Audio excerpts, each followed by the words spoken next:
Silakan.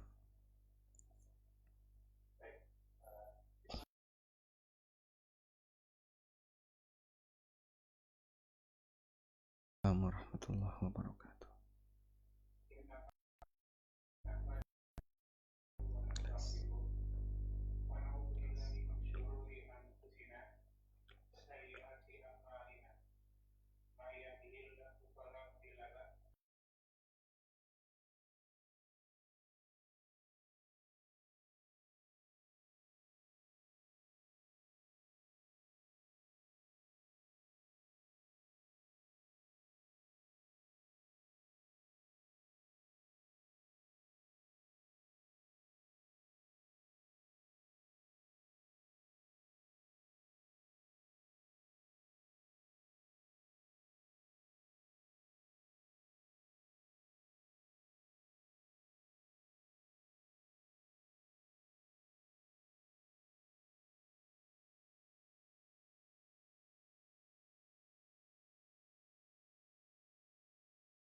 Serta para sahabat dan orang-orang yang mengikuti jalan beliau hingga akhir zaman kelak. Allahumma amin. Alhamdulillah Ustadz sudah bersama dengan kita pada kajian online ini. Mari kita sapa Ustadz sebentar.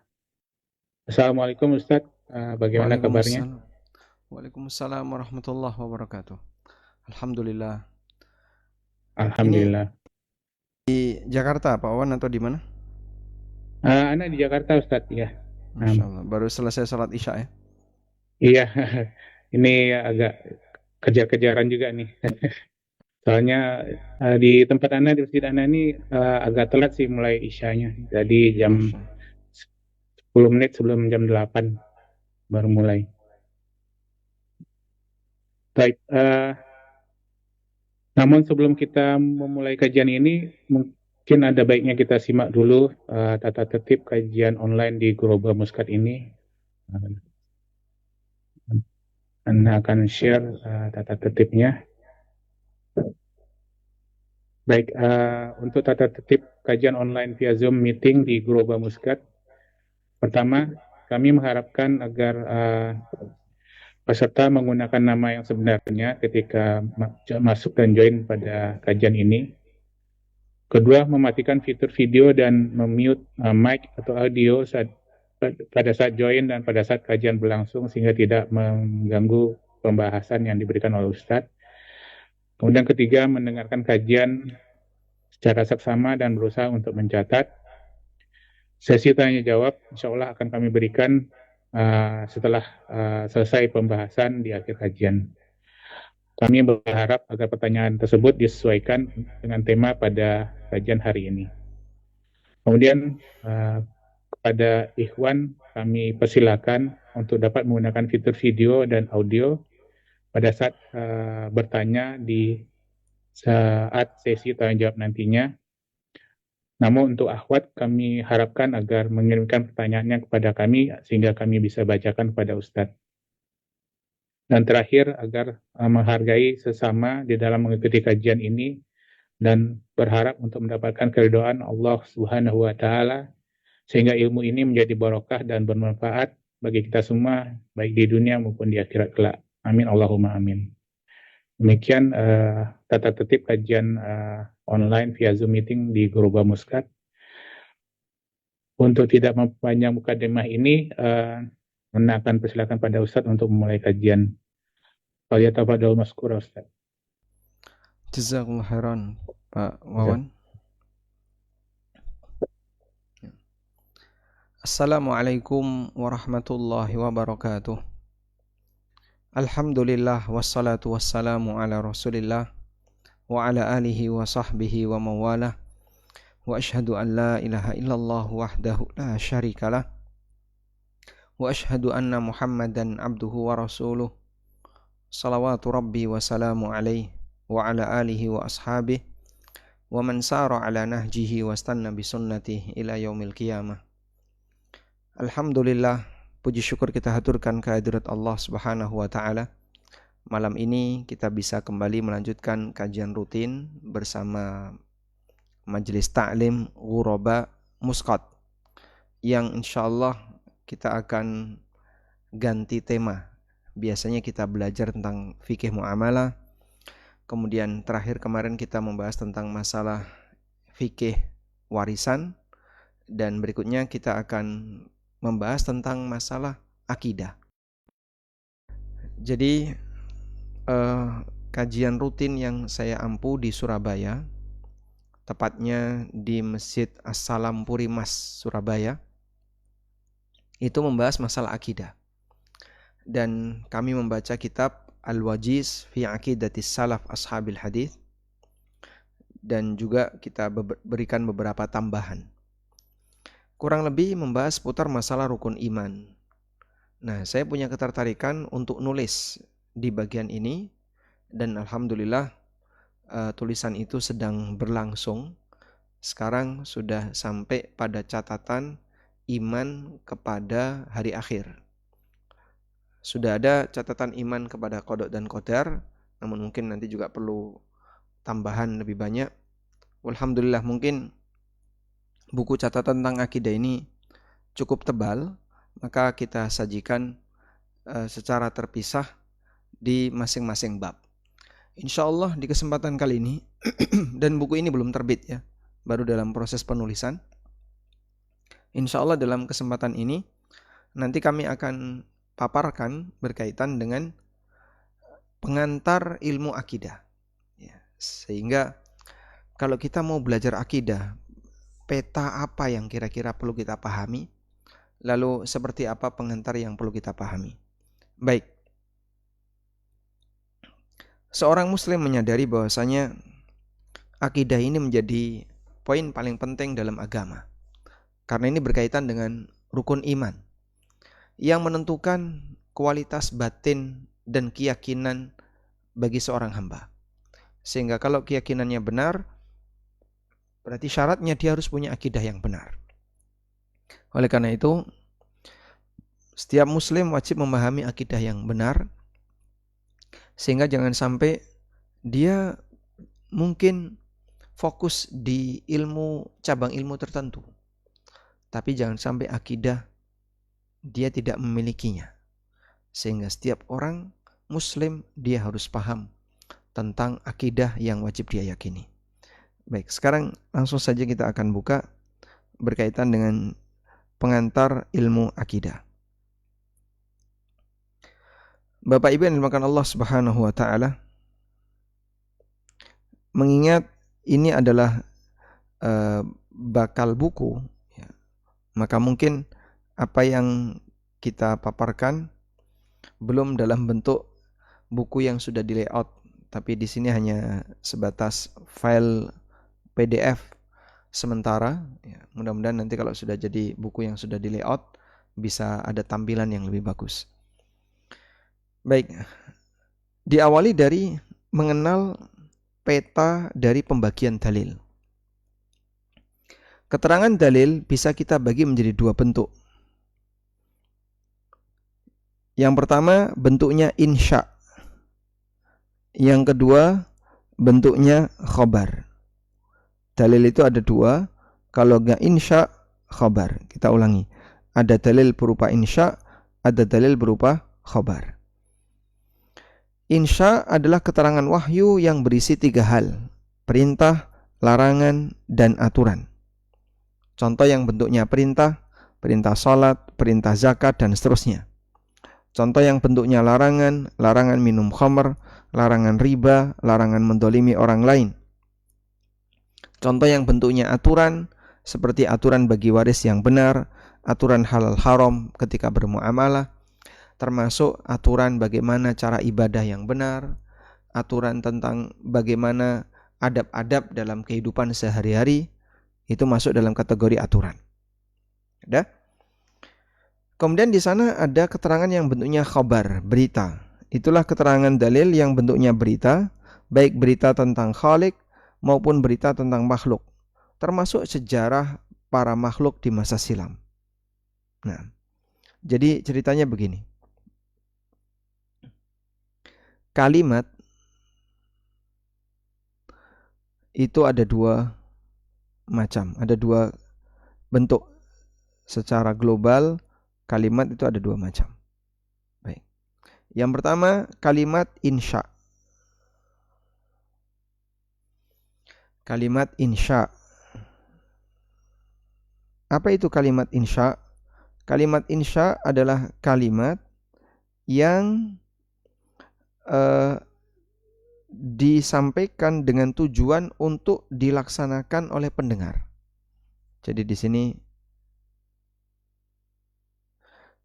tujuan untuk dilaksanakan,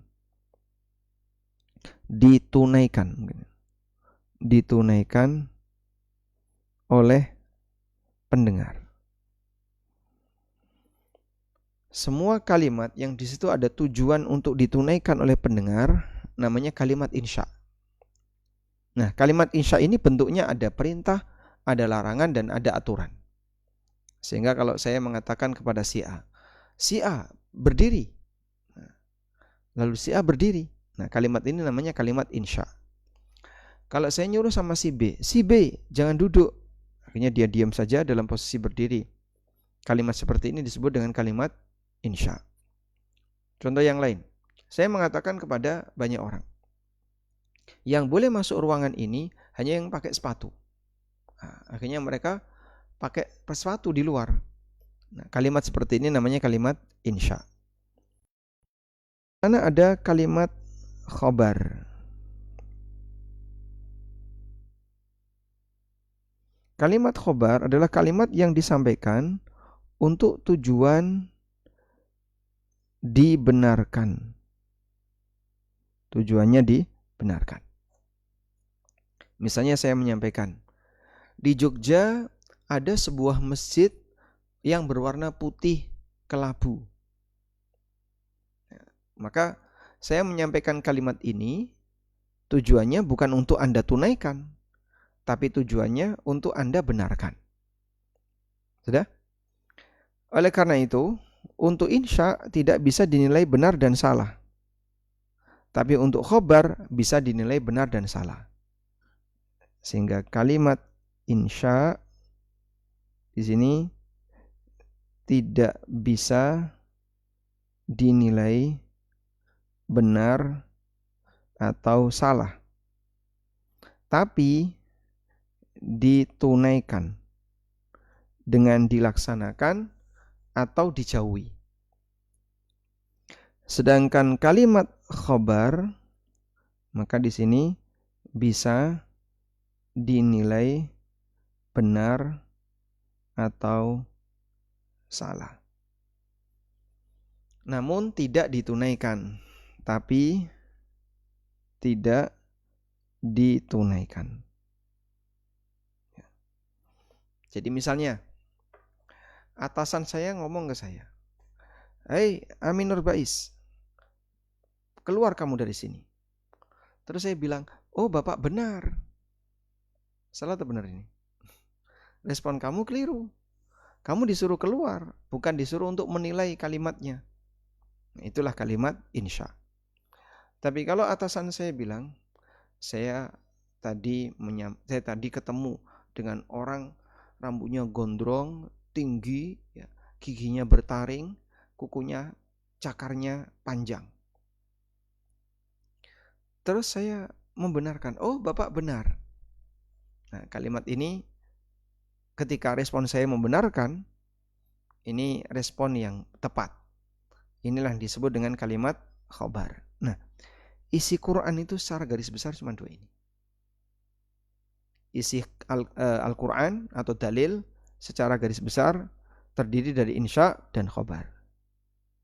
Dalil dari Al-Quran dan hadis itu kalau dikumpulkan bisa kita bagi menjadi dua. Isinya adalah kalimat insya dan kalimat khobar. Udah? Selanjutnya, tadi kita sudah menyebutkan bahwasanya insya itu ada yang bentuknya perintah, ada yang bentuknya larangan, ada yang bentuknya aturan. Lalu kalau khobar, nah khobar ini terbagi menjadi dua. Khobar tentang Khalik. Khobar tentang Khalik. Ada nggak Pak dalam Al-Quran khobar tentang Allah? Banyak sekali.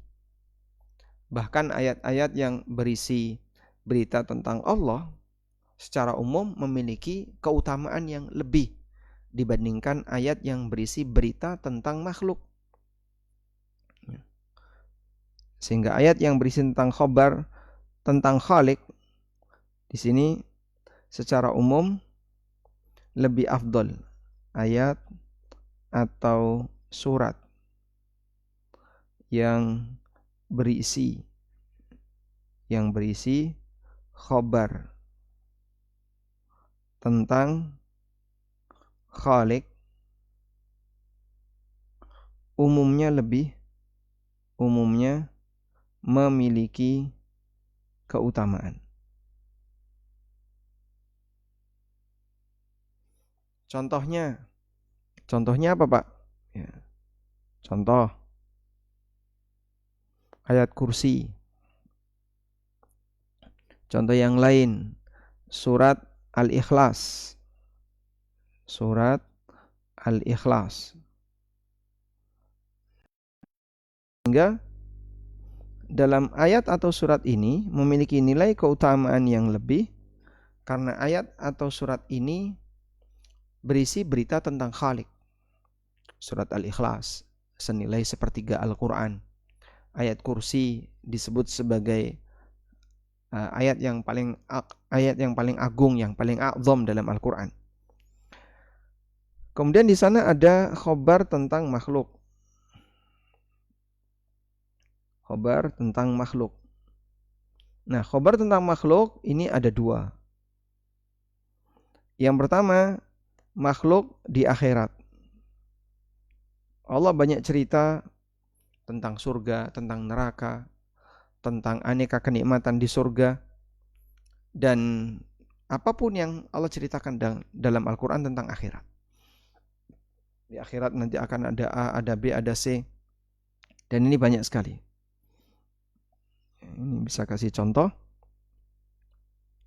Contoh cerita tentang surga dan neraka. Surga dan neraka. Kemudian di sana ada berita makhluk di dunia. Nah, makhluk di dunia ini ada dua. Yang pertama adalah makhluk, atau ada tiga ya. Ada tiga. Makhluk baik. Ya. Contoh para nabi dan orang-orang soleh. Para nabi dan orang soleh. Ini makhluk baik. Para nabi dan orang soleh, mereka diceritakan oleh Allah Subhanahu wa Ta'ala dalam Al-Quran. Kemudian yang kedua ada makhluk jahat. Ya. Di atas ya. Contoh musuh para nabi. Misalnya musuh para nabi, ya, Fir'aun, Haman, kemudian Abu Lahab yang merupakan musuh Nabi Muhammad SAW. Lalu yang ketiga, makhluk tidak berakal. Tidak berakal. Nah, makhluk yang tidak berakal ini sebagai tanda kuasa Allah disebutkan untuk membuktikan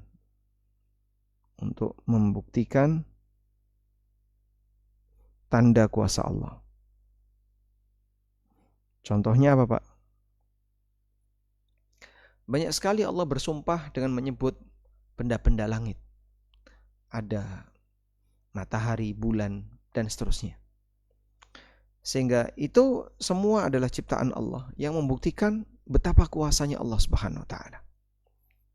Sehingga makhluk-makhluk besar itu yang kau bisa lihat, ada bintang, ada bulan, ada matahari, ada gunung, ada binatang yang Allah ciptakan untuk membuktikan tanda kuasa Allah.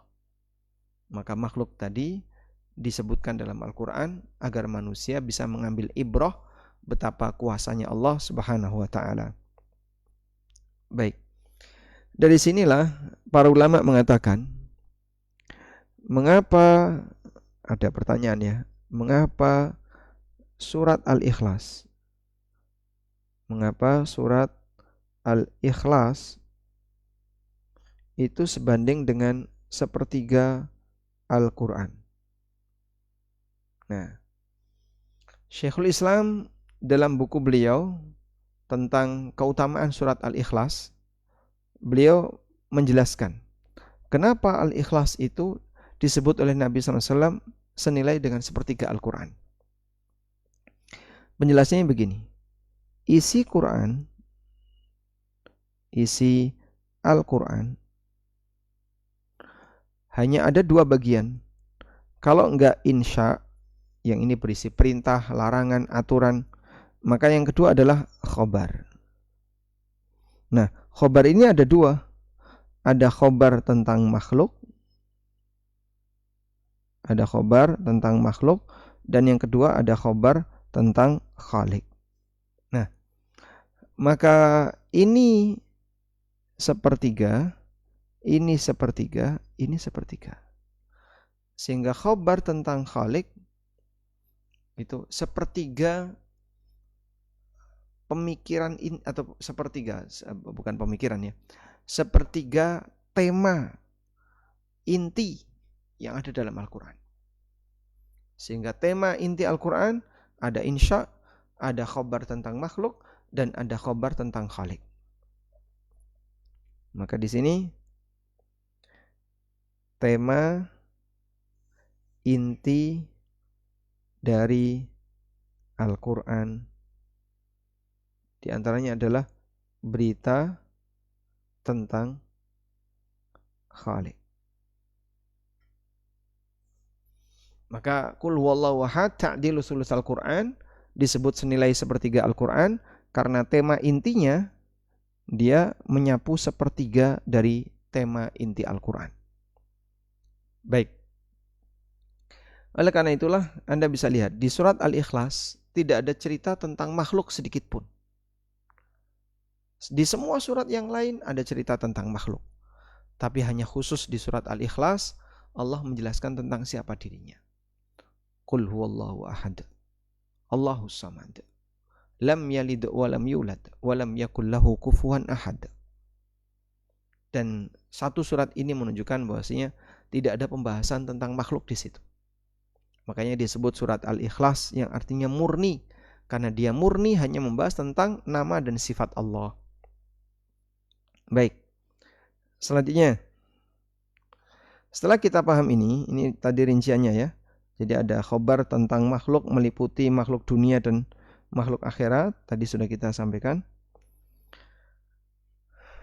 Allah Subhanahu wa taala menegaskan, "Ala lahul khalqu wal amru, tabarakallahu rabbul alamin." Ingatlah, menciptakan dan memerintah hanyalah Allah. Tabarakallahu rabbul alamin, Maha suci Allah, Rabb semesta alam. Ayat ini menjelaskan bahwa ketetapan Allah itu ada dua. Ada ketetapan al-khalqu, ala lahul khalqu wal amru. Ketetapan Allah itu ada dua. Ada ketetapan al-khalqu.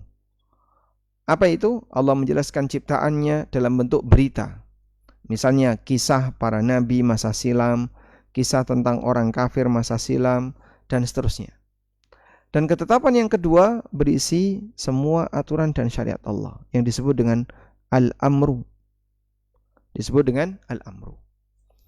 Maka ketetapan Allah itu ada dua. Ada ketetapan takdir dan ada ketetapan syariat. Jadi Al-A'raf ayat 54 ini mau menjelaskan. Quran surat Al-A'raf ayat 54 menjelaskan. Ketetapan Allah ada dua. Yang pertama adalah ketetapan takdir. Segala sesuatu yang Allah takdirkan itulah ketetapan takdir. Baik yang disukai manusia maupun yang tidak disukai oleh manusia. Yang kedua ada ketetapan syariat. Semua perintah, larangan dan aturan Allah itulah ketetapan syariat. Ya? Nah, Allah mengatakan dua-duanya miliknya. Ala lahul khalqu wal amru. Ini disebut dengan al-khalqu. Yang ini disebut dengan al-amru. Ketahuilah hanya milik Allah al-khalqu wal amru. Nah, keduanya hanya milik Allah. Ya? Kita lanjutkan. Nah, setelah kita paham tentang insya dan khobar tadi. Jadi ini hampir 20 menit itu bahas masalah insya dan khobar ya. Tapi kalau Bapak paham ini, insya Allah nanti turunannya jadi gampang. Setelah kita paham peta dari isi Al-Quran, intinya adalah insya dan khobar. Berikutnya, bentuk ibadah terhadap keterangan insya. Bagaimana bentuknya? Bentuknya adalah dengan melaksanakan perintah, menjauhi larangan, dan mentaati aturan. Itulah bentuk insya. Ibadah kita terhadap insya. Allah Ta'ala berfirman, Ati'ullaha war rasula la'allakum turhamun. Taatilah Allah dan Rasul supaya kamu diberi rahmat. Ya, maka di sini kita diperintahkan apa yang sudah dijelaskan ikuti saja. Di ayat yang lain Allah mengatakan tentang cara taat kepada Rasul SAW. Wa ma atakumur rasul, apa yang diberikan oleh Rasul, fakhudhuhu, silahkan kalian ambil. Wa ma nahakum anhu, dan apa yang dilarang oleh Rasul, fantahu, maka berhentilah, jangan kau ambil. Ya. Walaupun konteks ayat ini berkaitan dengan harta rampasan perang, baik ghanimah maupun fai', al-fai' ya. Namun maknanya mencakup semua bentuk ajaran yang diberikan Nabi SAW, sehingga makna dari ayat, ambillah ajaran yang telah dibagikan oleh Rasulullah SAW. Kalau urusan ghanimah saja, Allah perintahkan kepada kaum muslimin, apa yang diberikan Nabi kamu ambil, apa yang gak dikasih kamu jangan ambil, apalagi dalam urusan agama. Maka apa yang diberikan Nabi SAW berupa aturan agama, perintah agama dan seterusnya, silakan kamu ambil. Wa ma nahakum anhu fantahu, dan apa yang dilarang bagi kalian maka berhentilah, jangan ikut-ikutan. Baik, disinilah kita bisa lihat bagaimana bentuk ibadah insya, yaitu dengan menjalankan perintah, menjauhi larangan dan menaati aturan. Selanjutnya, bentuk ibadah terhadap berita. Khobar tadi akan berita. Bagaimana bentuk ibadah terhadap berita? Bentuk ibadah kita terhadap khobar atau berita dari Al-Quran dan hadis adalah dengan mengimani semua berita yang sahih, membenarkan, meyakini, serta menjalankan konsekuensinya. Itulah bentuk ibadah kita terhadap khabar. Anda meyakini, Anda membenarkan, ya, yakin betul, itu berarti kita sedang beribadah dalam urusan berita. Allah memerintahkan kita untuk berakidah yang benar. Dan Allah ajarkan apa saja yang harus diyakini oleh hamba. Sehingga saat kita diperintahkan, kamu harus beriman, Allah tidak biarkan kita untuk mencari iman sendiri. Lalu apa yang harus aku imani? Terus apa yang harus aku imani? Silahkan kalian cari sendiri. Tidak kayak gitu.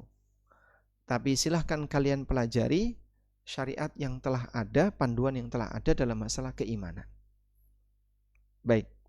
Jadi di sini ketika Allah perintahkan kita berakidah yang benar, Allah sediakan akidah apa yang benar itu. Sementara menjalankan semua perintah, termasuk perintah untuk berakidah yang benar, adalah bentuk ibadah kepadanya. Allah Ta'ala berfirman, Ya ayyuhalladzina amanu aminu billahi wa rasuli. Wahai orang yang beriman, berimanlah kepada Allah dan Rasulnya. Berimanlah kepada kitab alladzi nazzala ala rasulihi, yang dia turunkan kepada utusannya. Wal kitabil ladzi anzala min qabl, dan kitab yang diturunkan oleh Allah sebelum Al-Qur'an. Wa may yakfur billahi wa malaikatihi wa kutubihi wa rusulihi wal yaumil akhir. Siapa yang kufur kepada Allah, para malaikatnya, kitab-kitabnya, rasulnya dan hari akhir, faqad dhalla dhalalan ba'ida. Berarti dia telah tersesat yang jauh. Baik. Dalam ayat ini Allah perintahkan kita untuk mengimani beberapa hal, dan itulah rukun iman. Jadi sekali lagi, kita diperintahkan untuk beriman, tapi kita nggak disuruh untuk nyari sendiri. Lalu apa yang harus kita imani? Kita nggak disuruh kok untuk nyari sendiri. Nah terus, ikuti saja yang ada. Kau bisa mendapatkan hadis tertentu berkaitan dengan masalah keyakinan, lalu kau ikuti. Diikuti dalam arti gimana, Pak? Diikuti dalam arti ya dia pelajari kemudian dilaksanakan. Allah juga perintahkan agar kita meyakini aneka hal gaib yang benar. Allah Ta'ala berfirman, Alladzina yu'minuna bil ghaibi wa yuqimunas shalah wa mimma razaqnahum, yaitu mereka yang beriman kepada yang gaib. Itulah ibadah kita terhadap khobar. Jadi khobar tadi kan dibenarkan atau disalahkan. Maka ibadah kita terhadap khobar adalah membenarkannya. Tidak semua manusia bersedia untuk menerima berita gaib. Bagi mereka yang terlalu mendewakan akal, mereka keberatan menerima yang menurut mereka tidak masuk akal. Sementara standar masuk akal bagi mereka hanya terbatas apa yang bisa diindra. Sehingga saat mereka melihat sesuatu yang tidak bisa diindra, ya, mereka bilang ini enggak masuk akal. Seperti orang ateis yang tidak menerima adanya Tuhan, atau sekte Ahmadiyah yang tidak mengimani keberadaan jin. Ada juga yang tidak percaya dengan keberadaan malaikat dan jin, seperti ahli filsafat. Menurut mereka, ya, hakikat malaikat adalah kekuatan jiwa yang baik, sedangkan setan adalah dorongan jika orang melakukan adalah dorongan jika yang buruk. Jadi orang disuruh untuk percaya sesuatu itu nggak bisa. Kamu percaya nggak sih kalau ada surga dan neraka? Saya masih ragu, insya Allah. Berarti dia belum beriman. Beriman itu ketika informasi yang dia dengar melahirkan kepercayaan dan keyakinan, itulah iman. Tapi kalau dia masih ragu dan seterusnya, maka berarti dia belum serius dalam beriman. Wallahu a'lam. Ada juga kelompok yang meyakini beberapa tanda hari kiamat seperti munculnya Dajjal, turunnya Nabi Isa alaihissalam di akhir zaman, adanya Dabba dan seterusnya. Mereka beralasan bahwa semua itu tidak masuk akal dan bersumber dari hadis ahad. Nah itu contoh ya. Diskusi tentang hadis ahad itu boleh nggak sih dijadikan landasan dalam masalah akidah? Ya. Jawabannya ya sah-sah saja selama itu valid. Karena berita itu yang penting valid, bukan yang penting jumlah orangnya. Kalau mutawatir kan orangnya banyak. Kalau ahad di masing-masing tobaqat orangnya hanya 1 atau 2 atau berapa. Baik, tidak sampai pada tingkatan mutawatir. Nah, jadinya begini, para ulama menjelaskan tentang aneka tanda kiamat dan berbagai macam hal gaib yang sulit untuk diterima oleh sebagian orang. Lalu dalilnya mereka paparkan agar mereka bisa lebih menerima kalau ini adalah hal gaib yang telah diceritakan dalam Al-Quran. Nah, selanjutnya pengertian akidah yang benar. Apa yang dimaksud dengan akidah yang benar? Akidah yang benar adalah akidah yang sesuai realita. Akidah yang sesuai realita. Apa yang dimaksud dengan khobar yang benar? Ya, khobar yang sesuai realita. Jadi kalau saya cerita di Jogja kepada Anda yang dari berbagai macam daerah. Di Jogja loh ada ABC. Ada ABC misalnya. Ya, sudah? Kemudian Anda membenarkan, yang benar, iya ada kayak gitu. Saat Anda membenarkan di sini, jika apa yang dia lihat ini sesuai dengan realita, maka ini informasi yang valid. Tapi kalau tidak sesuai dengan realita, ya berarti ini membual atau omong kosong sehingga tidak boleh dipercaya. Baik, ketika seorang muslim belum pernah melihat Ka'bah, meyakini bahwa Ka'bah ada di kota Mekah, cuman yakin itu saja, maka kita nilai keyakinan ini benar karena apa yang dia yakini sesuai realita. Apa yang dia yakini sesuai dengan realita. Ketika orang yang belum pernah datang ke Masjid Nabawi meyakini bahwa makam Nabi SAW di Masjid Nabawi ada di kota Madinah, maka kita nilai keyakinan ini benar karena apa yang dia yakini sesuai realita. Ketika orang meyakini bahwa kuburan Ali bin Abi Thalib ada di Iran, kita nilai keyakinan ini tidak benar karena tidak sesuai realita. Ali bin Abi Thalib meninggal di Kufah dan dimakamkan di Kufah yaitu Irak, bukan di Iran. Dan demikian seterusnya. Ya. Jadi kalau keyakinan kita sesuai dengan realita yang ada, maka bisa disebut apa yang kita yakini ini akidah yang benar. Jadi definisi akidah yang benar adalah akidah yang sesuai realita. Wallahu a'lam. Semua kisah dalam Al-Quran adalah kisah yang benar. Walaupun masa silam, tapi Allah bisa ceritakan dengan sangat detail. Allah yang menceritakan itu dan dia yang paling tahu semua kejadian di alam ini. Sesungguhnya semua kisah dalam Al-Quran bisa menjadi keyakinan bagi para pembacanya. Jadi ada akidah yang disampaikan melalui cerita, ada yang disampaikan melalui perintah dan seterusnya, sesuai dengan yang dikehendaki oleh Allah. Contohnya di surat Yusuf ayat 111 Allah mengatakan, laqad kana fi qasasihim ibratun liulil albab ma kana haditsan yuftara walakin tasdiqal ladzi baina yadayhi wa tafsila kulli syai'in wa hudan wa rahmatan liqaumin yu'minun. Sesungguhnya pada kisah-kisah mereka itu terdapat pelajaran bagi orang-orang yang memiliki akal. Ya. Jadi cerita ini pembelajaran bagi yang punya akal. Ya, ini memberikan makna apa? Bahwa dalam cerita itu terdapat muatan ideologi, muatan keyakinan. Berarti kebalikannya, akidah yang menyimpang adalah akidah yang bertentangan dengan realita atau tidak sesuai dengan kondisi real, tapi diyakini. Contoh, semua akidah kesyirikan bertentangan dengan realita, karena tidak ada Tuhan yang berhak disembah kecuali Allah. Allah berfirman menyebutkan anggapan salah orang munafik. Wa ya'buduna min dunillah ma la yadurruhum wa la yanfa'uhum. Mereka menyembah selain Allah sesuatu yang tidak dapat mendatangkan madarat, tidak pula bisa mendatangkan manfaat. Yang dimaksud adalah berhala. Ya. Mereka menyembah berhala-berhala selain Allah yang tidak bisa memberikan madarat maupun manfaat. Wa yaqulun, dan orang musyrikin itu mengatakan, haula'i syufa'auna indallah. Berhala yang kami sembah itu adalah pemberi syafaat kami di sisi Allah. Nah, orang musyrik meyakini bahwa arwah yang mereka sembah akan mengantarkan doa mereka kepada Allah. Padahal Allah menegaskan bahwa Allah tidak pernah tahu ada makhluk yang bertugas seperti itu. Apakah mungkin di alam ini ada sesuatu yang tidak pernah Allah ketahui? Di mana akal kita? Di mana akalmu? Apa mungkin ada sesuatu yang tidak Allah ketahui di alam ini? Tidak mungkin, karena ilmu Allah meliputi segalanya.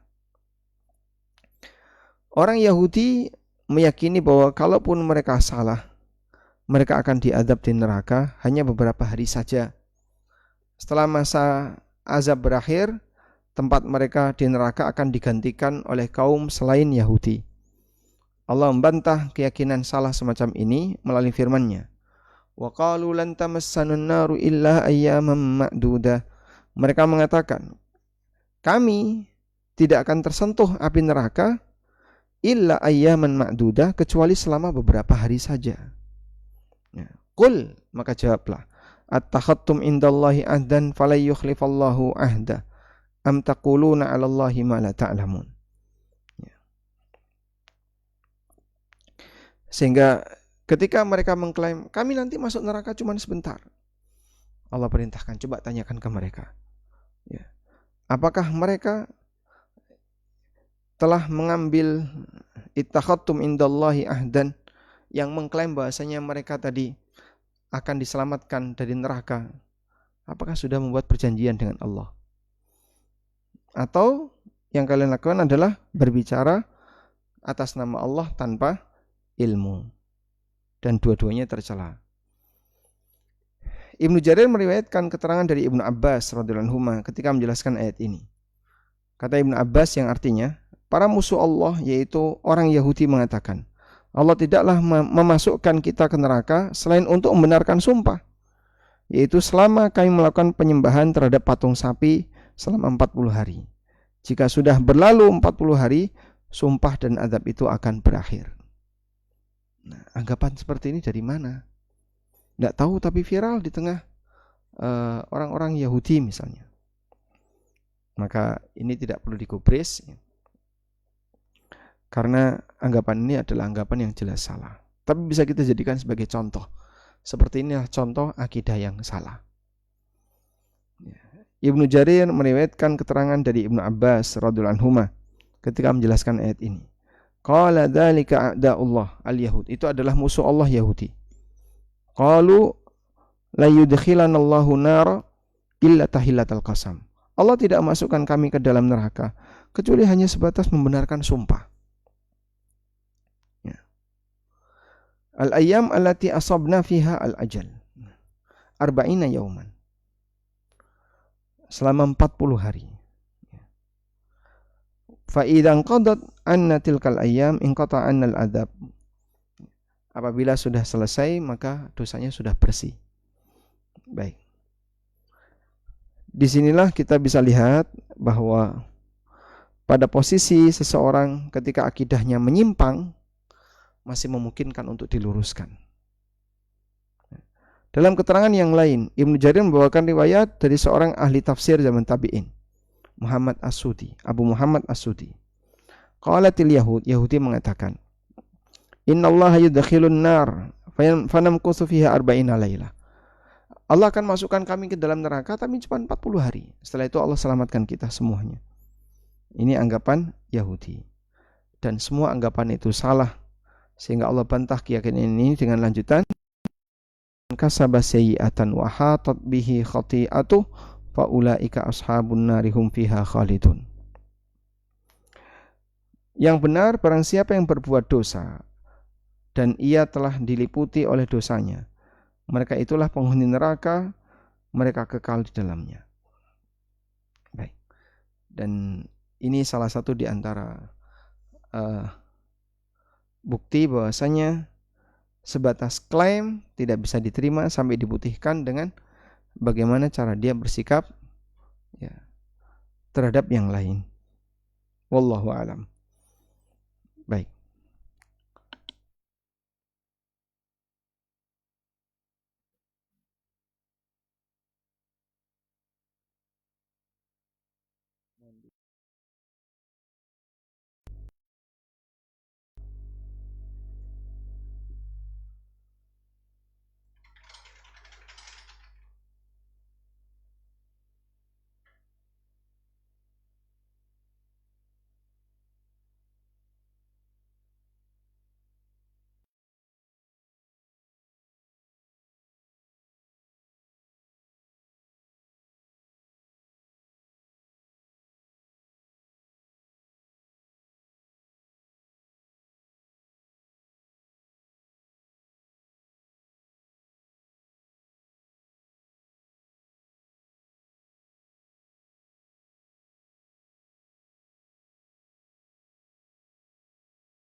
Jadi kita ulangi ya.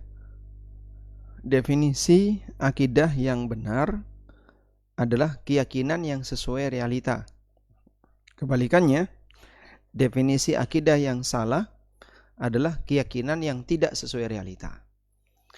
Nah, keyakinan orang masa silam ada yang dibenarkan oleh Allah dan ada yang disalahkan oleh Allah. Apa yang sudah disalahkan oleh Allah tidak boleh dipertahankan. Sehingga mempertahankan apa yang sudah divonis salah oleh Allah dalam Al-Quran, maka berarti keyakinan itu ya keyakinan yang salah, tidak benar. Contoh misalnya orang meyakini Nabi Isa adalah anak Allah. Dan Allah Subhanahu wa taala telah menegaskan lam yalid wa lam yulad. Ya. Ketika mereka mengatakan wa qalu ittakhadallahu waladan, mereka mengatakan Allah mengambil anak. Subhana, maha suci Allah. Allah tidak punya anak. Nah, itu contoh keyakinan yang menyimpang. Sekarang, sumber akidah yang benar. Isi dari akidah adalah keyakinan tentang sesuatu yang gaib. Karena kalau tidak gaib, bisa saya indra, ini bukan keyakinan akidah, tapi sesuatu yang sifatnya aksioma. Misalnya, saya melihat di sebelah kiri saya ini ada botol. Bapak kalau ke sini akan bisa melihat botol yang sama. Maka ketika Anda meyakini di sebelah kiri ini ada botol, ini namanya Anda membenarkan informasi tapi berkaitan dengan urusan duniawi. Dan semua informasi semacam ini hanya bisa didapatkan melalui berita wahyu. Termasuk juga informasi tentang makhluk-makhluk gaib. Bahkan informasi tentang Allah itu sendiri, baik tentang nama, sifat, dan perbuatannya. Baik. Tanpa bimbingan dari wahyu, semua manusia termasuk para nabi tidak akan tahu apa yang harus diyakini dan apa yang harus diimani. Jadi dari mana kita bisa mendapatkan sumber akidah yang benar? Ya tidak mungkin ngarang dengan akal. Coba kamu karang sendiri akidahmu. Kalau ada 10 kepala jadi ada 10 akidah. Tidak kayak gitu. Nah, Allah Ta'ala berfirman, wa kadzalika auhayna ilaika ruham min amrina. Demikianlah kami wahyukan kepadamu ruh dengan perintah kami. Ma kunta tadri mal kitab walal iman. Kamu tidak tahu apa itu Alkitab, apa itu iman sebelum ini. Dan Allah juga menegaskan dalam Al-Quran, wa wajadaka dhallan fahada. Allah cuma dhal, tidak ngerti apapun. Fahada, lalu Allah kasih petunjuk kepadamu. Semua penjelasan tentang hal gaib tidak mungkin bisa dipahami kecuali melalui jalur wahyu. Sehingga sumbernya tidak bisa, sumber yang lain tidak bisa menjangkaunya. Jadi objek yang diyakini itu apa? Hal gaib. Kalau hal yang tidak gaib, misalnya di sebelah kiri ada air botol. Nah, itu tidak ada kaitannya dengan keyakinan. Tapi Anda melihat secara langsung kejadian. Udah? Kalau gaib kan kejadiannya tidak kelihatan, tapi diimani, dipercaya. Karena kita punya iman. Informasi gaib itu tidak bisa diperoleh melalui logika. Apalagi sebatas dongeng rakyat yang tersebar di masyarakat. Walaupun telah menjadi bagian dari budaya. Karena itu Allah perintahkan manusia untuk mengikuti apa yang Allah turunkan sebagai panduan dalam beragama, baik dalam masalah akidah, ibadah, maupun ahkam, maupun hukum. Ya. Jadi informasi gaib tidak bisa diperoleh melalui logika, karena di luar kemampuan nalar. Indra nggak pernah menyaksikan. Baru kemudian setelah ditawarkan dia muncul misalnya. Karena itu Allah perintahkan manusia untuk mengikuti apa saja yang Allah turunkan. Ittabi'u ma unzila ilaikum. Ikutilah apa yang telah diturunkan kepada kalian. Min rabbikum, dari Rabb kalian. Mengapa logika tidak bisa menjadi sumber akidah? Andai akidah bisa berasal dari logika, manusia tidak butuh nabi dan tidak butuh wahyu. Jika kebenaran itu semuanya bisa dijangkau oleh logika, Berarti kan manusia tidak butuh nabi, karena masing-masing sudah diberi logika oleh Allah sebelum kedatangan nabi. Demikian pula jika manusia itu bebas berlogika, ya, maka akan ada sejuta sekte yang menyimpang, ya, dan aneka penyimpangan yang lainnya atas nama agama. Baik. Kenapa logika tidak bisa jadi sumber akidah? Andai semua akidah bisa dilogika, manusia tidak butuh nabi dan tidak butuh wahyu, karena logika sudah ada sebelum beliau. Lebih dari itu, masing-masing orang memiliki cara berlogika yang berbeda. Jika akidah bisa dirancang dengan logika, maka akan ada jutaan bahkan miliaran akidah yang saling berbeda, bahkan saling bertentangan. Karena logika A dengan logika B nanti alurnya gak jelas misalnya. Nah, itu bisa menyebabkan apa yang mereka sampaikan jadi tidak logis. Wallahu alam. Walhamdulillah, semoga bisa diambil manfaatnya dengan baik, ya. Jadi saya ulang sekilas, kita tadi belajar pengantar ilmu akidah, tapi dari titik yang paling dasar, yaitu memperkenalkan peta dari isi Al-Quran. Ada insya, ada khobar tadi, ya. Lalu khobar ada dua, khobar tentang makhluk, khobar tentang khalik, dan khobar tentang makhluk, dan seterusnya. Jadi dalam hal ini, seorang muslim ketika berakidah, maka dia harus meyakini apa yang sesuai dengan yang diwahyukan oleh Allah Subhanahu wa taala. Wallahu alam. Baik, insyaallah di pertemuan berikutnya kita akan bahas tentang sumber akidah yang menyimpang. Demikian sebagai pengantar yang bisa kita sampaikan. Wassallallahu ala nabiyyina Muhammadin wa ala alihi wa sahbihi wasallam. Nah, kami kembalikan ke moderator. Nah, jazakumullah khairan Ustadz atas pemaparan materinya. Semoga apa yang kita dapatkan dari Ustadz ini menjadi ilmu yang bermanfaat bagi kita semua dan juga dapat kita gunakan untuk menambah keyakinan dan keimanan kita kepada Allah Subhanahu wa taala. Ditutup aja. Baik, kita buka sesi tanya jawab. Tafadhol pada peserta jika ingin bertanya langsung dengan Ustadz, mohon untuk menekan tombol raise hand-nya.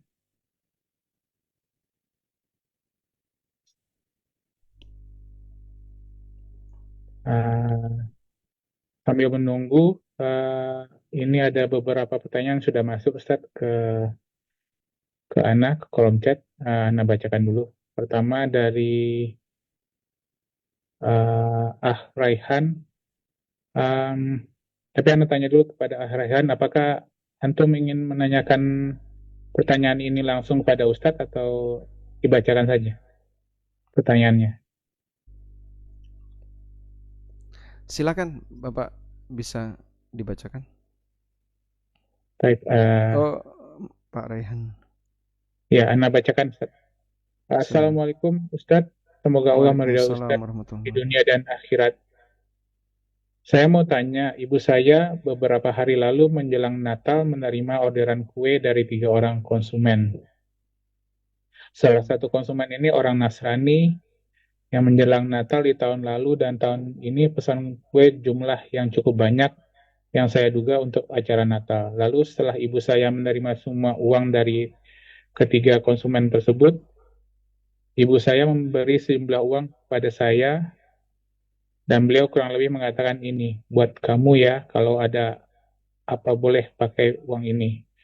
Lalu uang tersebut sudah terlanjur dipakai sekitar 36.000 untuk beli bensin dan minum, dan sisanya dikeluarkan untuk niat membersihkan diri dari uang subhat. Karena saya khawatir itu adalah uang subhat. Pertanyaan saya, apakah uang yang saya terima dari ibu saya ini halal, dan apakah tindakan saya mengeluarkan 64.000 dengan niat membersihkan diri dari uang subhat ini berlebihan? Barakallahu fiik. Baik. Kata kuncinya begini. Semua penghasilan yang didapatkan melalui kegiatan maksiat statusnya haram. Semua penghasilan yang didapatkan melalui kegiatan maksiat statusnya haram. Jadi kalau ada orang yang berdosa dan dikala dia berdosa itu dia dibayar, maka bayaran itu haram. Nah, selanjutnya, kalau ada kegiatan yang dilakukan oleh non-muslim. Kegiatan non-muslim ada dua. Yang pertama adalah kegiatan keagamaan. Yang kedua adalah kegiatan duniawi. Kalau kita terlibat dengan kegiatan non-muslim dalam urusan duniawi, hukumnya boleh mutlak. Selama mereka tidak termasuk kafir harbi, orang yang diperangi atau memerangi kaum muslimin. Sebagaimana yang Allah tegaskan dalam Al-Quran, La yanhakumullahu anil ladhina lam yuqatilukum fid din wa lam yukhrijukum min diyarikum antabarruhum wa tuqsitu ilaihim. Allah tidak melarang kalian untuk bersikap adil, berbuat baik kepada orang-orang yang orang-orang yang berbeda agama dengan kamu, selama mereka tidak mengusirmu. Jadi diizinkan oleh Allah Ta'ala untuk berbuat baik kepada non-muslim. Kemudian yang kedua, untuk kegiatan keagamaan, di situ ada dua rincian. Pertama, jika kita diberi oleh non-muslim di perayaannya, misalnya dikasih hadiah atau dikasih uang atau apapun, statusnya halal untuk diterima dan boleh dimanfaatkan pribadi. Ya, kita ulang ya. Jadi kalau non-muslim sedang perayaan, kemudian dia ngasih-ngasih ke kita, boleh diterima dan itu ya menjadi hadiah dari non-muslim kepada kaum muslimin, boleh diterima. Dulu sahabiyat mereka memfatwakan seperti Ibunda Aisyah radhiyallahu anha memfatwakan tentang orang yang mendapatkan hadiah dari kerabatnya yang beragama Majusi saat berhari raya Majusi, dan diizinkan Nabi SAW selama dia tidak makan bagian dagingnya. Wallahu a'lam. Baik. Kemudian yang di sana ada posisi kita sebagai pembantu mereka. Jadi diulang ya, interaksi dengan non-muslim dalam upacara keagamaan. Kalau posisi kita sebagai orang yang diberi hibah, hadiah dan seterusnya, boleh diterima. Yang kedua, posisi kita dalam hal ini adalah orang yang membantu, yang memberi. Ya, misalnya nyumbang sesuatu untuk perayaan itu. Nah ini tidak boleh. Nah jadi kira-kira kalau menjual tadi boleh nggak Pak? Ya tidak diperkenankan. Ya, kenapa tidak diperkenankan? Karena ada unsur ta'awun alal ismi wal udwan, tolong-menolong dalam praktik dosa. Tolong-menolong dalam praktik dosa, sehingga hukumnya tidak diperkenankan. Wallahu a'lam. Baik, jazakallah khairan Ustaz atas jawaban yang disampaikan. Kemudian ini ada dua peserta yang ingin bertanya langsung, Ustaz. Pertama, Anda persilakan pada Tilisda jika ingin bertanya langsung. Kepada untuk unmute mic-nya.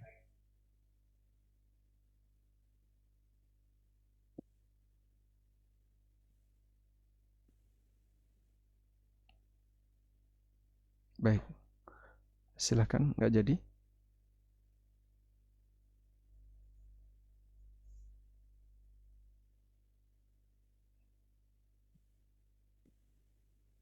Assalamualaikum Ustadz. Waalaikumsalam warahmatullahi. Silakan.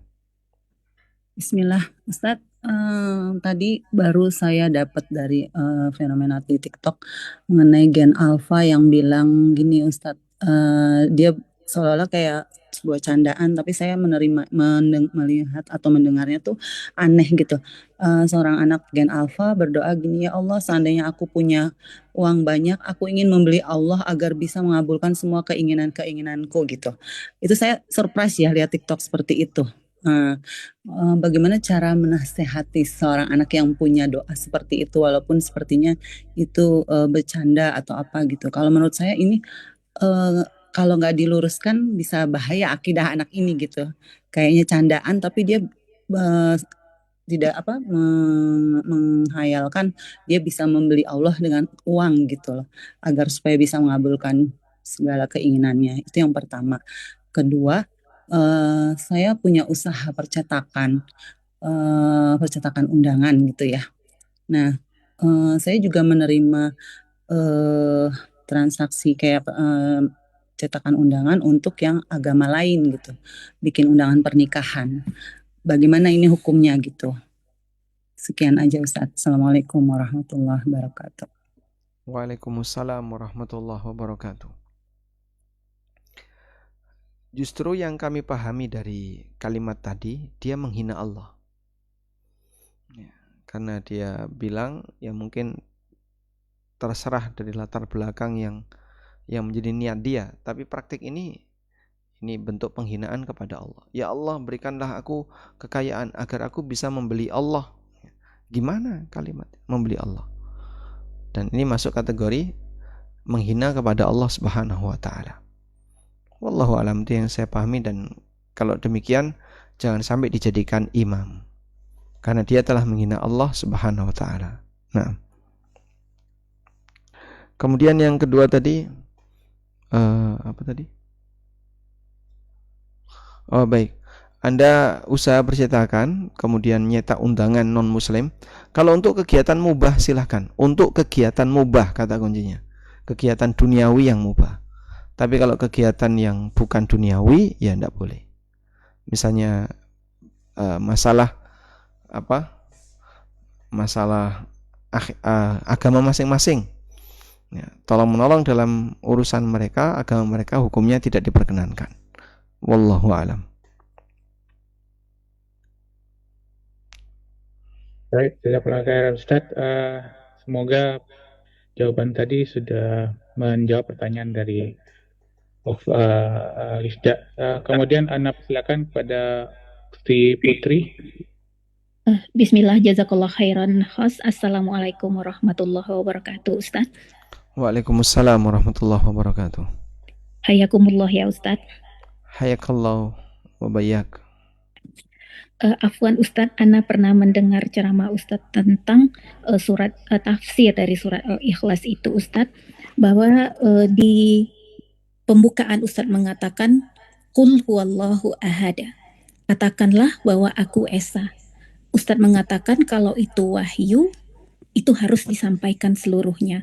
Dan Ustaz menjelaskan waktu itu adalah amanahnya Nabi kita Sallallahu Alaihi Wasallam. Bisa dimurojaahkan sedikit Ustaz, biar Ana lebih paham Ustaz.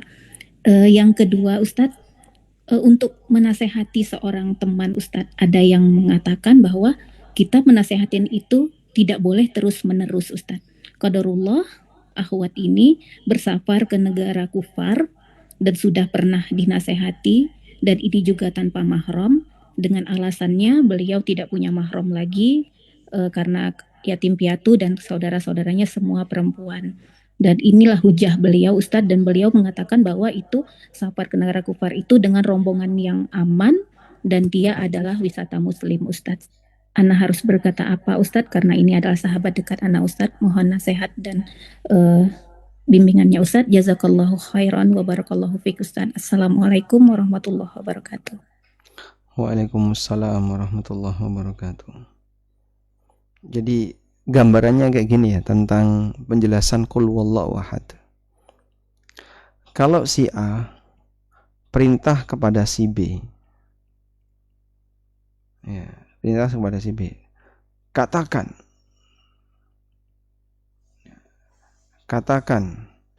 aku apa misalnya, katakan aku muslim. Kira-kira apa yang harus diucapkan oleh si A? Katakan aku muslim. Nah, terus si A ngulang, aku muslim. Nah, kurang lebih kan seperti ini ya. Jadi saat A menyuruh kepada B, wahai A atau wahai B, katakan aku muslim. Sama B, beliau mengucapkan aku muslim. Loh, katakan ini di mana? Sama B nggak dibaca. Nah, Nabi Muhammad SAW membaca semuanya. Sehingga saat Allah Ta'ala berfirman, Qul huwallahu ahad. Nabi SAW kulnya itu tidak dihilangkan, tapi disertakan. Qul huwallahu ahad.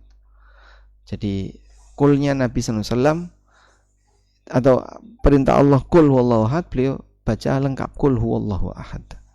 Wallahu alam. Baik. Sehingga katakanlah diikutkan di situ. Selanjutnya,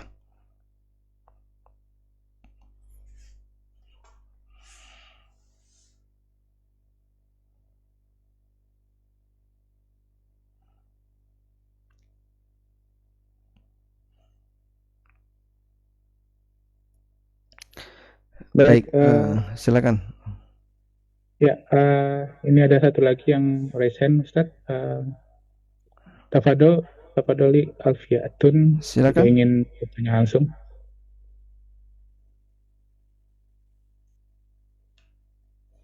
Ya Pak Ustadz, Assalamualaikum warahmatullahi wabarakatuh. Waalaikumsalam warahmatullahi wabarakatuh. Mungkin saya akan bertanya di luar konteks atau benar ini adalah ilmu akidah ya. Jadi saya itu punya saudara, sepupu lah ya, sepupu punya anak laki-laki 2. Sebenarnya sepupu saya itu non-muslim, punya anak 2 laki-laki, satunya yang pertama, anak pertama laki-laki itu non-muslim tapi sekarang sudah mu'alaf, masuk muslim, punya anak 2 laki dan perempuan. Nah, anak kedua tetap non-muslim, istrinya malah muslim masuk non-muslim, muslim tadi ya, tadi masuk muslim. Memang ribet keluarga sepupu. Pertanyaan saya, ini kakak sepupu saya, suami istri sudah meninggal.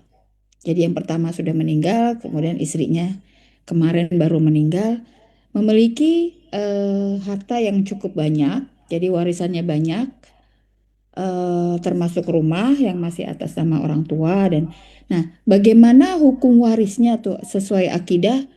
Si anak yang tadinya non muslim masuk mualaf, jadi muslim, sekeluarga anaknya, istrinya tuh masuk muslim, ikut keluarga saya ya. Jadi udah bergabung. Nah, setelah meninggal dia memiliki hak nggak atas waris? Karena kan dia non muslim tuh orang tuanya. Atau menurut akidah? Karena saya dengar kalau dia udah masuk muslim ya nggak bisa ya, karena kecuali diberikan sebagai hadiah.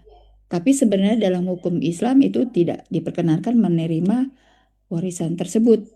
Atau gimana nih Pak Ustadz? Suami saya sampai harus tanyalah ke Pak Ustadz yang ahlinya tentang akidah Islamnya. Itu saja ceritanya Pak Ustadz. Saya soalnya akan memberi nasihat kepada ponakan saya ini, harus bagaimana 2 ponakan saya laki-laki ini. Apakah dia lulusan bagaimana dan sebagainya. Iya, terima kasih Pak Ustadz. Assalamualaikum warahmatullahi wabarakatuh.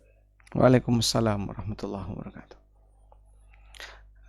Berkaitan dengan pembagian warisan untuk orang yang beda agama, Nabi SAW telah menegaskan, La yarithul muslimul kafira walal kafirul muslima. Muslim tidak boleh dapat warisan dari kafir, kafir tidak boleh dapat warisan dari muslim. Demikian sabda Nabi SAW. Nah, kemudian kata kuncinya begini. Saat mayit meninggal dunia dengan ahli waris, agamanya sama. Agamanya sama. Maka ketika agamanya sama, saat mayit meninggal dunia, dia dapat warisan dari yang meninggal. Saya ulang ya, bahwa kata kuncinya saat mayit meninggal dia punya agama yang sama. Itu kata kuncinya. Sebagai contoh, mayit meninggal tanggal 1 Desember kemarin ya, awal bulan. Nah, saat 1 Desember, A, B, C anaknya itu semuanya ahli tauhid. Begitu Januari, salah satu di antara anaknya murtad. Nah, maka dapat warisan atau tidak? Dapat.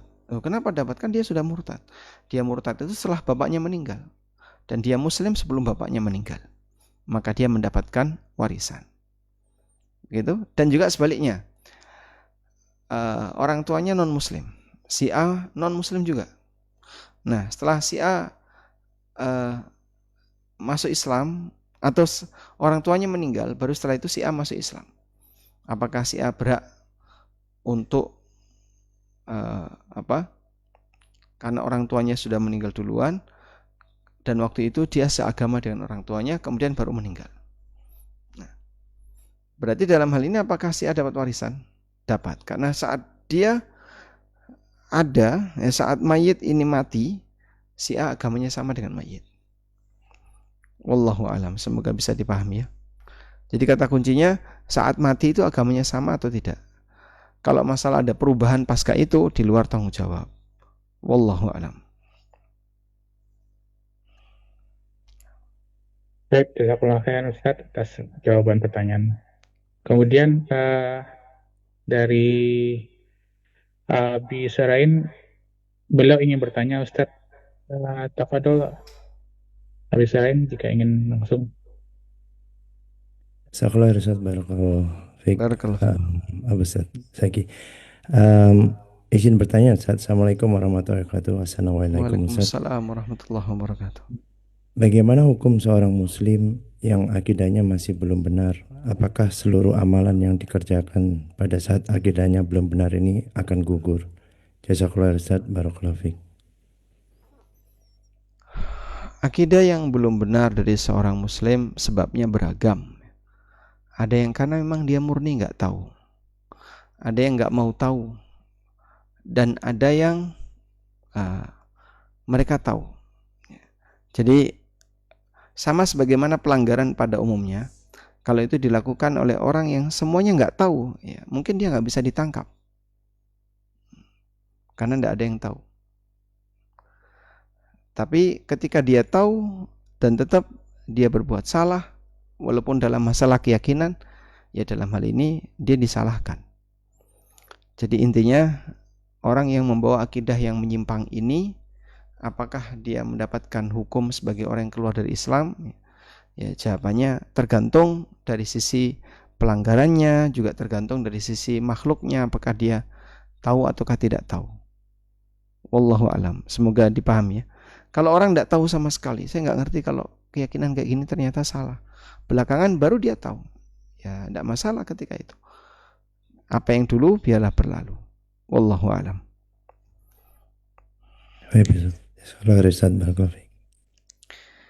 Baik. Dan ini sebenarnya masuk pada kajian, ada nggak udzur bil jahli untuk masalah akidah? Dan pendapat yang kuat ada. Ya, karena yang namanya orang tidak tahu dalam kondisi bodoh itu bisa terjadi pada semua tempat. Wallahu a'lam. Jazakallahu khairan Ustaz.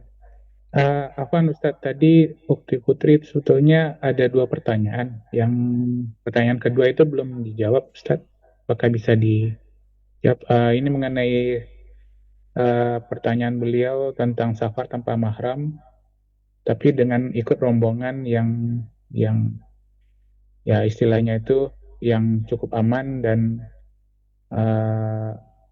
safarnya dilabeli bersama dengan rombongan wisata halal ya. Nah, Ustaz. Iya, memang kita akui bahwa dalam hal ini memang ada khilaf di antara para ulama berkaitan dengan hukum safar bagi wanita dalam posisi suasana aman.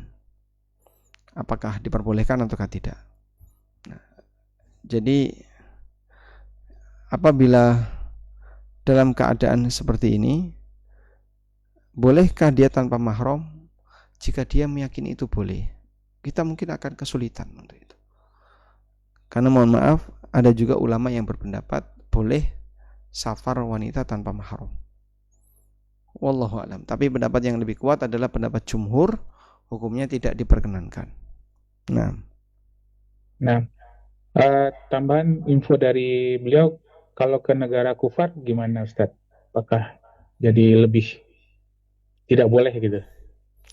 ya seharusnya Muslim itu tidak tinggal di negara kafir, tidak safar ke negara kafir kecuali kalau ada kebutuhan mendesak. Yang itu tidak ada di negeri Muslim. Jadi seperti berobat atau belajar ilmu yang tidak ada di negeri Muslim dan seterusnya. Wallahu alam. Nah, jazakallahu khairan Ustadz. Semoga apa yang dia sampaikan ini bisa menjawab pertanyaan dari Oktri tadi. Afwan Ustadz, apakah masih bisa untuk satu pertanyaan lagi Ustadz? Silakan. Ya, sebetulnya ini dari Ana Ustadz. Tadi Ustadz menjelaskan ada dua ketetapan dari Allah, yaitu ketetapan penciptaan dan ketetapan syariat. Nah, yang ingin Ana pertanyakan itu mengenai kedudukannya ijma Ustadz. Ijma? Itu ijma kan termasuk salah satu ketetapan juga yang bisa dipakai Ustadz ya. Karena ada beberapa dalil yang bisa dipakai. Iya. Penjelasan dari dalil itu mungkin yang perlu lebih detail lagi. Dan itu biasanya diterjemahkan dari ijma para salafus saleh gitu. Itu bagaimana kedudukannya Ustaz? Ya, jadi ketetapan Allah itu ada ketetapan takdir dan ketetapan syariat tadi ya. Terus bagaimana dengan dalil selain Al-Quran dan hadis? Dalil selain Al-Quran dan hadis seperti ijma, kemudian qiyas dan seterusnya. Nah, untuk dalil selain Al-Quran dan hadis telah diizinkan oleh syariat untuk menggunakan metode A atau metode B sebagai bentuk ijtihad. Sehingga terciptalah ijma, terciptalah qiyas. Maka insya Allah dalam hal ini kenapa ijma itu bisa jadi dalil? Karena Al-Quran menjadikan ijma sebagai dalil. Allah Subhanahu wa taala berfirman, "Fa in tanaza'tum fi syai'in farudduhu ila Allahi war Rasul." Kalau kamu beda pendapat dalam urusan apapun, kembalikanlah kepada Allah dan Rasul-Nya. Dan pada saat orang mengalami sengketa, diperintahkan untuk kembali kepada Allah dan Rasul-Nya. Berarti ketika tidak mengalami sengketa alias mereka sepakat, nggak perlu seperti itu. Nah, ini menunjukkan bahwasanya ijma adalah dalil. Jadi ijma dalil atas restu dari wahyu. Makanya Nabi SAW mengatakan, La tastami'u ummati ala dolalatin. Umatku tidak akan bergabung dalam kesesatan. Ya. Wallahu alam. Baik, jazakallahu khairan Ustaz. Ini ada pertanyaan yang masuk ke Ana Ustaz. Apakah bisa disampaikan Ustaz? Namun ini agak di luar tema. Di luar tema, Masya Allah. Baik, silakan kita coba ya. Bismillah. Iya, baik. Dari Ukti Neneng Umu Rizki ingin bertanya mengenai apakah seorang makmum itu wajib mendengarkan bacaan imam saat baca Al-Fatihah atau makmum tersebut tetap membaca doa iftitah. Ini mungkin agak kebalik-balik ya. Baik. Makmum tidak membaca doa iftitah apabila imam sudah memulai baca Al-Fatihah. Sehingga begitu makmum baris berdiri, takbiratul ihram, langsung dengerin imam yang baca Al-Fatihah. Sehingga jangan sibuk sendiri dengan membaca doa iftitah. Dia mengambil sebagian waktu untuk mendengarkan Al-Fatihahnya imam, tapi sibuk dengan doa iftitah. Wallahu alam. Baik. Baik, jazakallahu khairan Ustaz atas semua jawaban-jawaban yang diberikan. Alhamdulillah di Ana tidak ada lagi pertanyaan yang masuk. Mungkin kita bisa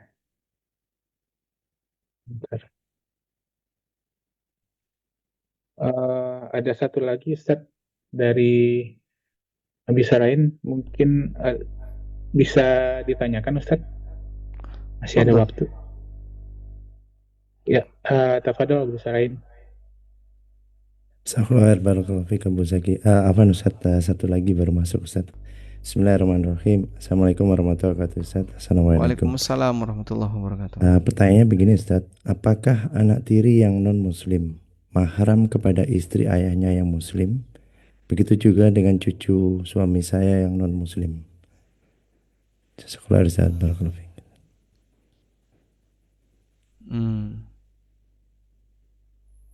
Ya, wallahu alam. Saya perlu belajar lagi apakah bagi muslimah yang masih satu kerabat dengan non muslim ini ataukah tidak. Saya butuh belajar. Panadiratun ila maisarah. Jadi mohon ditunggu waktu. Semoga nanti Allah mudahkan. Insyaallah Ustaz. Jazakallahu Ustaz, barakallahu fiik. Anak berikan ke antum Abu Zaki. Jazakallahu khair. Baik, jazakallahu khair, Bu Said. Baik, sepertinya waktunya sudah cukup larut juga. Mungkin di Jogja juga sudah cukup larut juga Ustaz ya. Mungkin kita bisa cukupkan sekian untuk kajian pengantar ilmu akidah pada hari ini. Terima kasih jazakumullah khairan kepada Ustadz yang sudah memberikan pemaparan materi dan juga memberikan sesi tanya jawab. Semoga apa yang Ustadz berikan ini menjadi amal soleh bagi Ustadz dan bisa menjadi pemberat amal Ustadz nantinya di akhirat. Amin walakum bimithlim. Wa iyyakum. Nah, jazakumullah khairan kepada semua peserta jamaah yang sudah berpartisipasi dalam sesi kajian ini. Semoga kita bisa mendapatkan manfaat dari ilmu yang diberikan oleh Ustadz pada sesi hari ini dan bisa menambah keimanan kita kepada Allah SWT. Kami atas nama panitia mohon maaf sekiranya ada kesalahan dan kekurangan dalam penyajian kami pada hari ini. Insya Allah kami akan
masih di pengantar ilmu akidah dan kita tadi baru sampai catatan yang kesekian. Ada banyak catatan yang belum kita buka, insya Allah.